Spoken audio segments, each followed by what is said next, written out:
kur që e shef për shembull te Bielorusia në këtë rast. Në qoftë se Ukraina vazhdon me synimet e saj për antarësim në NATO, apo edhe në një afat tjetër edhe në BE, atëherë natyrisht që Rusia do ta shohë si potencial të rrezikut të saj, përkatësisht ofrimi i kufive të Shteteve të Bashkuara të BE-s dhe të NATO-s, e që nënkupton aleatëve të Shteteve të Bashkuara të Amerikës në kufime të, natyrisht do të jetë goxha i papranueshëm për Rusinë dhe do ta shohë si rrezik në të ardhmen dhe nuk e besoj që Rusia do të pranojë diçka të tillë. E qartë. Zotëzane, Trump e ka ndërtuar tashmë, e dim pra profilin e tij si negociatori më i mirë në botë, por realiteti në Ukrainë është më kompleks, pra po i shuaj më kompleks ndryshe një marrëveshje biznesi. Pyetja lind nëse a mundet që Donald Trump ta bind Vladimir Putinin pra të ndalojë luftën, por kjo pa humbur imazhin e tij si fitimtar. Shqisani, unë shpresoj që nuk do të vuaj shumë Ukraina kur të bindet Rusia, apo nuk do të humbë shumë Ukraina kur të bindet Rusia, për shkak se në qoftë se e mendojmë Donald Trump si një biznismen që din të negociojë, e dim që biznismenët nga njëherë lejojnë që të humbet diku për të fituar diku tjetër. Patjetër. Dhe po shpresoj që nuk do të jetë humbje e madhe për Ukrainën në momentin kur vihet te negociimi, për shkak se ne kemi të qartë që lufta nuk mund të vazhdojë me vite të tëra, e para dhe e dyta e kemi të qartë që Rusia nuk do të mund të aneksonte tërë Ukrainën, por njëkohësisht e kemi edhe të qartë që ne nuk mund të kthehemi në mesin e shekullit 20 kur janë ndarë zonat e interesit në mes të dy superfuqive, sepse deri më tani ne folëm për 3 forca. Në fakt mund të jenë, në qoftë se e marrim edhe Bashkimin Evropian si forcë, por edhe Indin, atëherë po na dalin 5 forca. Do të thotë kemi ndryshuar dhe nuk mund të bëjmë një krahasim me vitet me fundin e shekullit 20. Tashti në qoftë se mendojmë në luftra të gjata, ne dim që në Evropë ka pasur dhe luftra të cilat kanë zgjatur 30 vite derisa ka ardhur ajo marrëveshje apo paqja e Vestfalis, por a mund të krahasohet diçka e tillë me sot, kur e dim që atë botë kanë qenë luftra religjioze, në shekullin 20 kemi pasur breshë Jugosllavin luftra etnike, por tani kemi të bëjmë me luftra të cilat kanë qëllim ndikimin dhe natyrisht që dikush do ta paguaj një kosto. Dhe mund të them lirshëm që me luftën në Ukrainë ndoshta Shtetet e Bashkuara të Amerikës për herë të parë po e bëjnë një luftë pa dërguar ushtarë të saj atje pos teknologjinë të cilën e ka dhe të cilën ja lejon Ukrainës që me të cilën ja lejon Ukrainës ta bëjë luftën. Pra gjithçka do të mvaret nga ajo se si do të shihet ndarja e interesave dhe si do të shihet balancimi i forcave. Do të thotë cili rol do t'i mbetet Shteteve të Bashkuara të Amerikës, cili rol do t'i mbetet Rusisë, dhe pastaj do ta shohim edhe cili rol do t'i mbetet Kinës, se të gjithë e dimë që Kina vazhdon gjithmonë që ta ketë ndikimin e saj në botë, duke pasur një ushtri të fortë, por duke mos e reklamuar atë shumë për shkak se asaj intereson ekonomia në botë.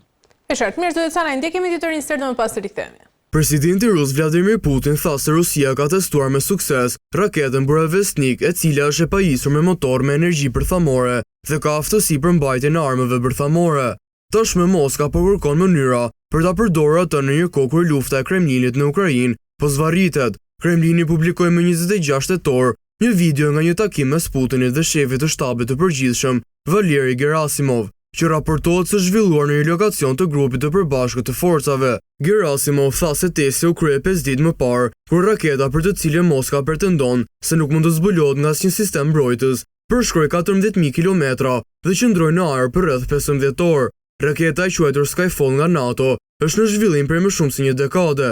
Ajo është një nga disa sisteme të reja, në të cilat dizajnerët rusë janë përqendruar, ndërsa Kremlini derdh fonde në zhvillimin e armëve, si pjesë e një gare armatimesh që nuk është pranuar zyrtarisht, kryesisht kundër Shteteve të Bashkuara. Testet vendimtare tani janë përfunduar, tha Putin në një video, duke shtuar se i ka urdhëruar përgatitjen e infrastrukturës për ta futur këtë armë në shërbim në forcat armatosura ruse. Mirë, zoti Canaj, pyetja është sa jemi tashmë përballë një kërcënimi të ri global, pra kur sipas NATO-s ky sistem është i padukshëm për radarët dhe jaftë të mbajë edhe armë bërthamore. Nëse kjo vërtetohet, Rusia mund të ketë arritur një avantazh strategjik, po i shuaj që as Shtetet e Bashkuara të Amerikës nuk e kanë. Kjo është një farë vazhdimësie e luftës së ftohtë. Për shkak se gjithë e dim që lufta e ftohtë ka filluar ka filluar dhe ka vazhduar duke testuar raketa bërthamore, bomba atomike e tjera e tjera. Dhe kjo është një vazhdimësi e saj. Madje e kam thënë edhe më herët që lufta në Ukrainë, fillimi i luftës në Ukrainë, gjithmonë e kam kuptuar si diçka e tillë, ku ka kërcënime, ka garë, se kush e ka teknologjinë më të mirë, luftarake e tjera e tjera.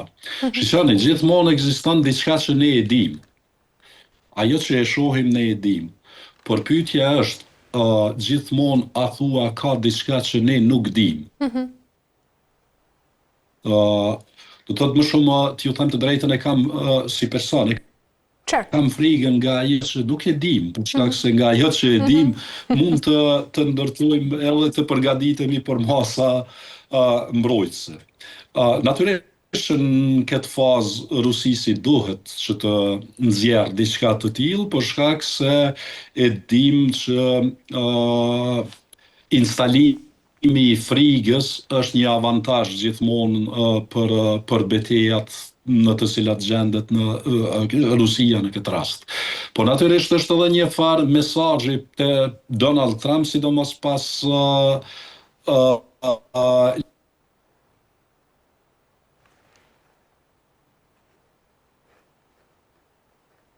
që t'ja bëjmë dijen dhe gjani, ju përdorni Tomahawk raketën, por unë kam diçka për tej.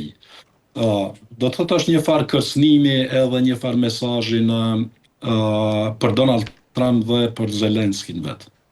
E qartë. Nga ana tjetër, zoti Canaj, është ky edhe projekti ushtarak, pra apo thjesht një mjet psikologjik, po e quaj për t'i treguar edhe botës muskujt në thonjza të Vladimir Putin?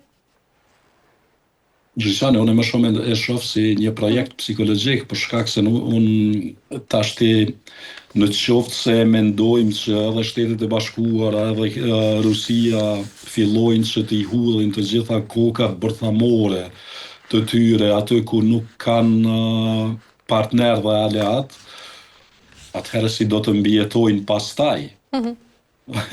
Për shkak se jo pa qëllim e përmenda në fillim që luftrat moderne më nuk bëhen për territore. Çka i duhet Vladimir Putinit? Një territor pa njerëz. Për shkak se aty duhet të ketë konsum në mënyrë që pastaj të vazhdohet me forcimin e saj. E shtetit, ne dim që Vladimir Putin ka, apo Rusia ka çka të shes, por edhe shtetet partnere të Rusisë kanë çka të shesin.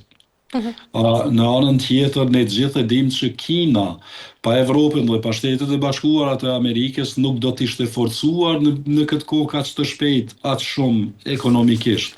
Pra, përkundër faktit që i tregojnë në muskujt, spaku deri më tani dhe as tani nuk e besoj që do të vi deri në atë pikë që ato të përdoren me të vërtet, ato faraketa, ato ajo teknologji ushtarake, por është një farë kërcënimi për njëri tjetrin, dhe t'ju them të drejtën më shumë është në këtë rast për Zelenskin se sa për Donald Trumpin.